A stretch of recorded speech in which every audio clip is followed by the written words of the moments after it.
So yes, you can say that in these countries, in the majority of Muslim countries, the rulers do possess the necessary consent to rule. So yes, those hadiths apply today, whether we like it or not. Okay, so if the knee-jerk reactions have subsided by now, can we try to talk practically about this issue for a minute? Assalamu alaikum wa rahmatullahi wa barakatuh. In my last video, I mentioned that if you disapprove of the quality or character of the Muslim rulers in Muslim countries, then you would be wiser and it would be much more useful for you to focus your attention on the quality and character of the people who constitute that group in society Islamically referred to as the al-Hal wal-Aqd, and that you should consider concentrating your efforts on opposing, pressuring, campaigning against, or even revolting against them, not the rulers. Now, we really have to wrap our heads around this critical insight in Islam about the power dynamics in society, this concept of the al-Hal wal-Aqd. Because if we don't comprehend this concept and understand this concept, you can forget about being able to improve or change the socioeconomic or political situation in any of the Muslim countries or in any country anywhere, because this is about how things actually work.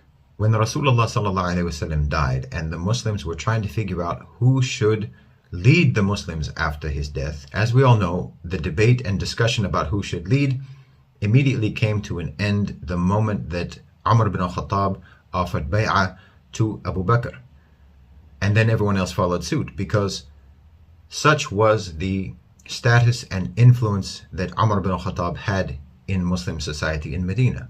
At that time, it would have been unthinkable for any candidate for leadership to be confirmed without the endorsement or support of the most prominent from among the Sahaba. This was an early practical iteration of the al-Hal wal-Aqd formula for the legitimation of a ruler. Because there's always going to be, inevitably, darajat among people, ranks among human beings, because Allah subhanahu wa ta'ala has caused some people to exceed others in a variety of qualities, whether that's in their intelligence, in their wealth, in their character, in their energy, in their charisma, what have you.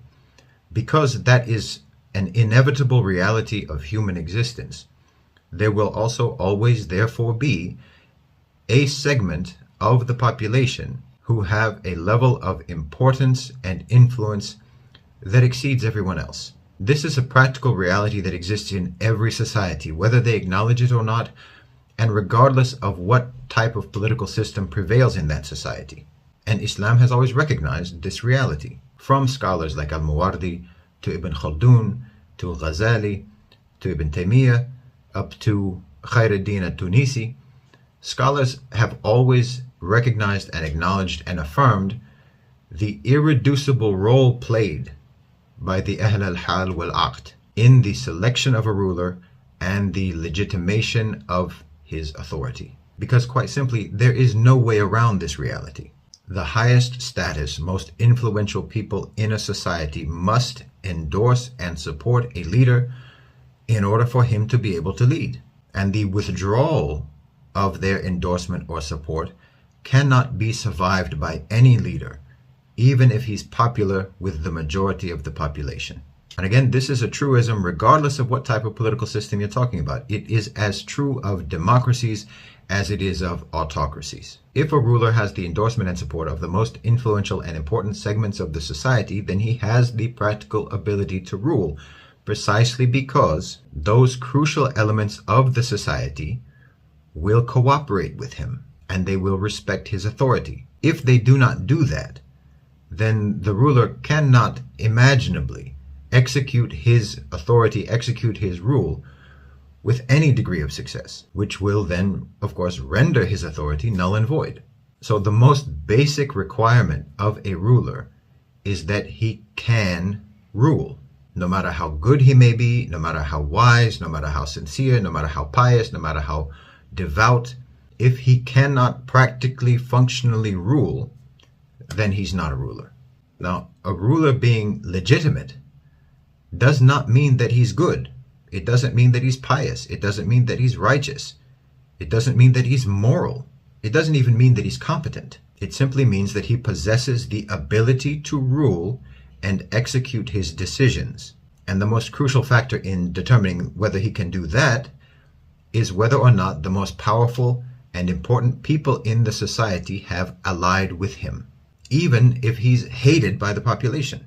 Now, even in those rare cases when scholars have said that it is permissible to revolt against the ruler, they have stated that this revolt must be carried out by the al-Hal wal-Aqd of the society, not the general public, not a popular uprising. And again, this is a purely practical position, a realpolitik position, if you will. Because what happens if you rise up against a ruler who has the support and the endorsement of the al-Hal wal-Aqd of the society? You overthrow that ruler. The al-Hal wal-Aqd, those people are still who they are. They're still in their position. They still have their power. They still have their influence. And all they will do is appoint someone in his place who's exactly the same as him or worse than him. You have accomplished nothing. Now, historically, the al-Hal wal-Aqd included religious scholars. It included the most esteemed, noble, honored people in the society whose righteous good deeds made them influential. People like Umar bin al-Khattab and the other prominent Sahaba who legitimated the rule of Abu Bakr. It also included, of course, the wealthy, tribal leaders, and other people of various types of strength and power. But essentially, I think it's fair to define the al-Hal wal-Aqd as those people who possess enough influence in the society that their support or lack of support would be decisive in determining whether or not a leader or a ruler can succeed. Now, who this constituency will be in any given country will depend on which type of people have status in that society. Who is influential? Who is admired? Who is respected? Who is listened to? Who holds sway over the hearts and minds of the people? And who has some form of power? If religious scholars and righteous people are not highly esteemed and influential in society, then they will not be included in the al-Hal wal-Aqd of that society. If amoral people, immoral people, greedy people, selfish people, irreligious people, evil people, materialistic people, and so on, if they are respected and honored in the society, then they will be members of that influential constituency who can determine who the leader will be. And of course, if the most powerful influencers in a society are, for example, corporations, bankers, investors, the rich, and no one else, then they will fully comprise the al-Hal wal-Aqd of that society. And if foreigners have the most influence over the hearts and minds and living conditions of a country's population, then yes, even they will be part of the al-Hal wal-Aqd, and no leader in that country will be able to survive or function without their endorsement or support. And as long as the ruler does not commit kufr buah, does not commit open kufr, even if he is bad and corrupt and oppressive and tyrannical in every other conceivable way, his rule will be legitimate because he has the authority of the most powerful segments of society behind him. And if his rule is legitimate, meaning if he has the ability to rule, then yes, the Islamic obligation of obedience to the ruler applies.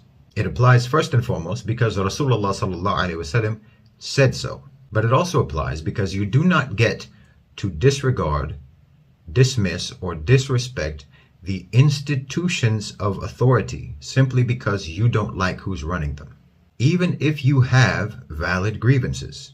Now, anyone who's been in the military will understand the necessity of command structures, of order, and the inviolability of institutional authority for maintaining unity and stability. If you can reject and revolt against a bad ruler, it sounds good right now at this moment, but you're setting a precedent that could be used to justify a bad revolt against a good ruler. And I don't think we need to look any further than what happened to Uthman bin Affan, radiallahu anhu. Those rebels felt that they had valid grievances, and on the basis of those so-called valid grievances, they committed one of the worst crimes in Islamic history. If you are patient with a ruler who maybe abuses the institution of authority, that institution may yet be inherited by a righteous ruler. So you don't need that office to be fragile. So the point here is, if you want to oppose oppression, then advocating revolution or revolt against the ruler is a non-starter Islamically.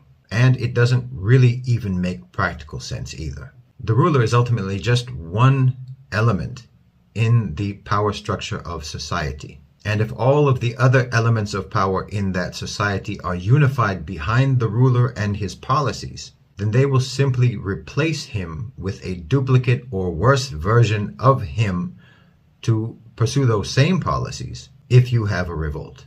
So as a Muslim, you basically have three realistic options for pursuing social and political improvement. Either you work to change the composition of the al-Hal wal-Aqd in your society by elevating the status and influence of religious scholars and righteous people, or you focus your efforts on mobilizing to influence the people of influence, the al-Hal wal-Aqd, through any assortment of pressure strategies, activism strategies, organizing, protest, demonstration, what have you, directed towards the people of influence. In other words, you're going to try to influence the influencers. That's option number 2. And option number 3, obviously, is that you focus your attention and your efforts to try to attain the status and the influence yourself, whereby you will have a place among the al-Hal wal-Aqd yourself. Now, apart from these approaches, I don't see any issue that prevents the public, Islamically, from organizing, from protesting, from demonstrating, from campaigning on particular issues or policies that they would like to see the government implement or abandon or change. This does not constitute an uprising or revolt against the ruler or an attempt to topple and overthrow the ruler. It amounts to essentially a form of petition towards the ruler, or an advice to the ruler, or anyway, a method for letting the ruler know the concerns of the population, which is all perfectly fine. Now, the obligation of obedience towards the ruler should never be inflated to the point where you basically are almost worshiping the ruler and treating him as infallible. The ruler is not granted complete impunity and that the ruler is always above question and criticism. No, we don't believe in the divinity of kings. When Abu Bakr radiallahu anhu became the first Khalifa, he didn't inherit the position of prophethood. He just became a political leader of the Muslims. And any political leader should be responsive and accountable to those whom he rules. Now, there's also no prohibition whatsoever against challenging, opposing, protesting, pressuring, or indeed dismantling any and all non-governmental private sector powers who comprise the al-Hal wal-Aqd of a society and who influence policy making and the selection and legitimation of a ruler. In a country like Egypt, for example, as I've been writing about for years, the dominant power structure and the dominant power players are not the government. They're not even Egyptian. It's multinational corporations, financial institutions, foreign investors, and the private sector. Sisi is not the real problem in Egypt, and his removal is not the real solution. So look, you discredit yourself Islamically when you spout Khawarij-style rhetoric about the illegitimacy of the Muslim rulers. It just reveals that you have religious zeal without religious knowledge, which then calls into question what your zeal is really about. Because if you were actually driven by a fervent commitment to the rules of Islam, you would begin by knowing what they are. And you discredit yourself intellectually when you advocate revolt or rebellion and overthrowing the governments, because you reveal that you do not comprehend how the power dynamics actually operate in any given society. And understanding the power dynamics of any given society, again, should be the starting point for anyone who is serious and sincerely interested in improving their society. Jazakumullahu khairan wa assalamu alaikum.